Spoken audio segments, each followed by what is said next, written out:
Hi there. I hope you all had a great Christmas and wish you all a happy new year. I just thought I'd do a quick video on Radio User magazine. I buy it regularly, although I don't have a subscription. I should.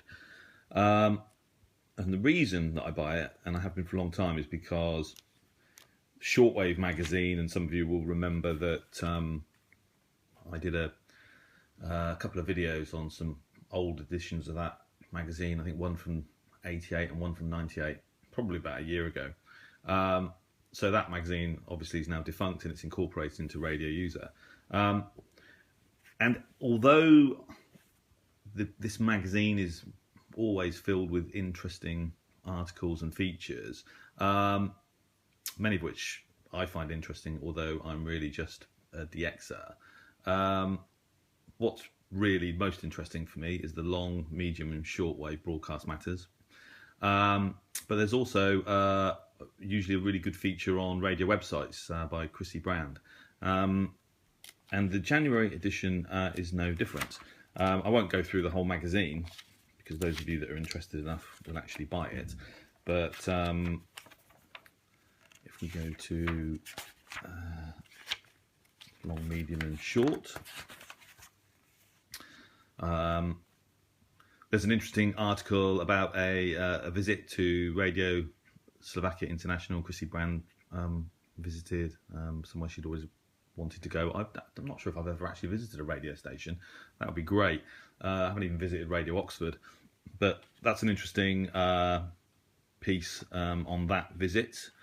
And then there's the usual roundup of long, medium and shortwave from all of the dedicated contributors. It's quite a large section on medium wave logs this month, and a lot of stations here listed that I never heard before. For example, SRTC Sudan Radio 765 kilohertz, Radio Mauritania 783 kilohertz. Yeah, there's some pretty exotic stuff on the medium wave logs for in the January edition. Well worth a look. And then there are the usual shortwave logs, and they have, for example, IRIB. So there's a couple of Iranian stations that have been logged. Overcomer Ministry, Radio Ergo, Slovakia International, Voice of Turkey. So some of these are a little bit more common to me.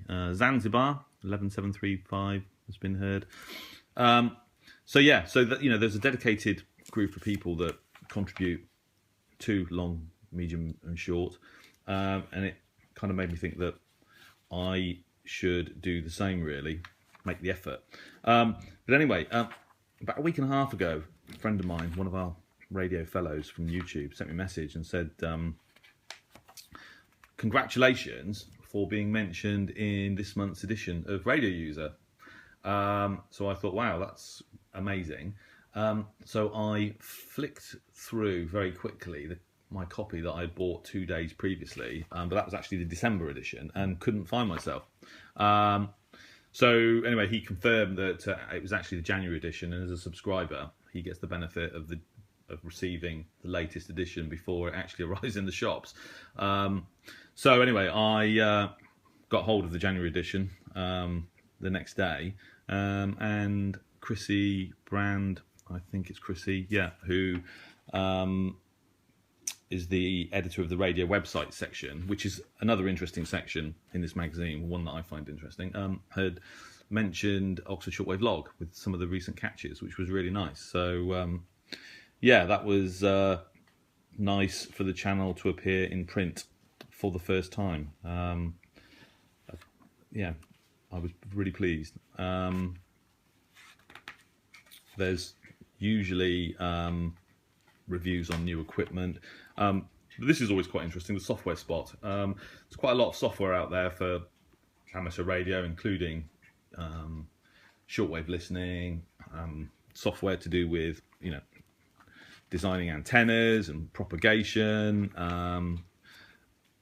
various things. And it's usually an interesting read, one that I recommend. A lot of this software is developed by hobbyists, and so a lot of it is basically freeware, which means that you can download it and you don't have to pay. Obviously, some of them more sophisticated software you do have to pay for, but there's usually something of interest. And now, having read the December edition, I did actually download a couple of pieces of software onto my laptop.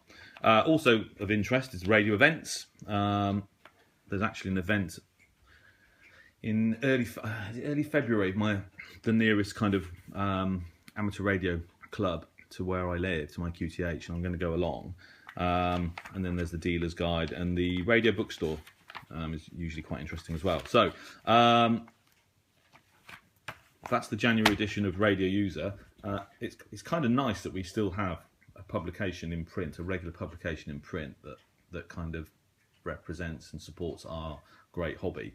So I think that we should buy this magazine, and I should get a subscription, because it may not necessarily last forever.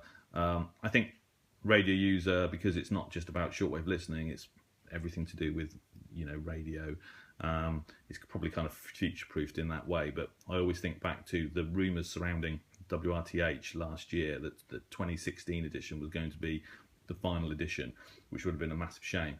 So I think if I find Radio User interesting, and I've really only been back in the hobby for 18 months, I'm sure that a lot of others do. Well worth $3.99 once a month for sure.